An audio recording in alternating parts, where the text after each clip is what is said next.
Ready to dive into the secrets of history's most enigmatic queen, Cleopatra VII was the last active ruler of Egypt's Ptolemaic kingdom, capping off nearly 300 years of dynasty.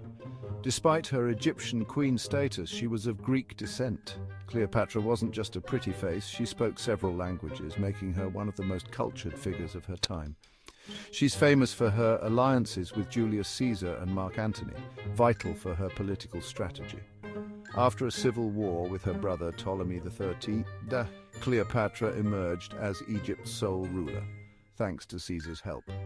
Renowned for her wit and intelligence, she forged powerful alliances and maintained Egypt's independence during Roman expansion. Her fleet played a crucial role in the Battle of Actium, though ultimately defeated. Cleopatra's beauty and power are legendary, but it was her charisma and intellect that truly set her apart.